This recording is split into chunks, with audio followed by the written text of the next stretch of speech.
Lusot ang Hinebra, na-reject ang Converge, lihim na dahilan ng PBA Trade Committee.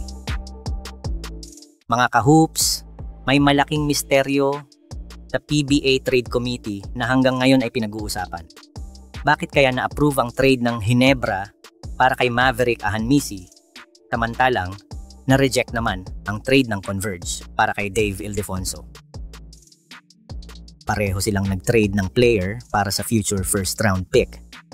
Pero, bakit magkaiba ang naging resulta? Ayon sa isang trusted sports news site, may mga lihim na dahilan ang PBA Trade Committee. At ngayon, ibubulgar natin yan. Una, alamin natin ang na-approve na trade. Ipinadala ng Hinebra si Maverick Ahanmisi at si Aljon Mariano sa Terra Firma.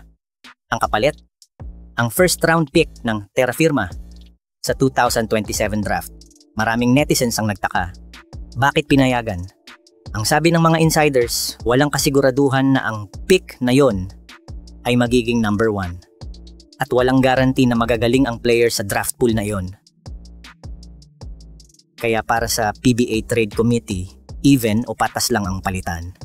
Isang player na humingi ng trade at isang veteran para sa isang future pick na hindi pa sure ang value. Eto na, pangalawa, ang na-reject na trade. Ipinapadala ng Titan Ultra ang rights kay Dave Ildefonso sa Converge. Ang kapalit, first round pick din ng Converge. Mukhang pareho lang, di ba?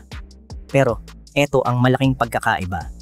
Si Dave Ildefonso ay may existing contract pa sa MPBL team na Abra Weavers. Ibig sabihin, kahit kunin ng Converge ang kanyang rights, hindi naman nila agad malalaro ang player. Bibili ka ng motor pero hindi mo naman agad pwedeng gamitin dahil marami pang papeles kailangan ilakad. Para sa PBA Trade Committee, ito ay isang malaking red flag. Teka, mabilis lang to, promise. Quick trivia muna.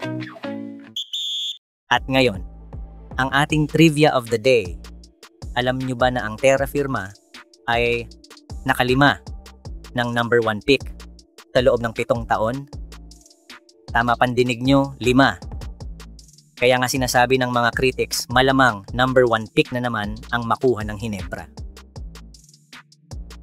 Pero ito ang pinakamalupit na trivia dito. Ayon sa source, ang mga officials ng Converge at Titan Ultra ay hindi nabigyan ng update sa desisyon kaagad. Halos 2 linggo silang naghintay at walang balita, at sa artikulo pa ng trusted sports news site pa nila, nalaman na na-reject pala ang trade nila. Ipinakikita lang nito kung gaano kalabo at secretive minsan ng proseso sa PBA. Narito ang aking analysis, mga kahoops. Mukhang ang PBA Trade Committee ay may mga unwritten rules. Una, mas gusto nila ang mga trades kung saan ang player ay magagamit kaagad. Ikalawa, mas cautious sila sa mga trades na parang overpayment para sa isang asset na hindi pa sigurado. Sa kaso ng Hinebra, nakakuha sila ng potential gold mine dahil sa traded first round pick ng Terra Firma. Sa kaso ng Converge, mukhang binayaran nila ng mahal ang isang player na hindi naman nila magagamit kaagad o alam kailan maglalaro.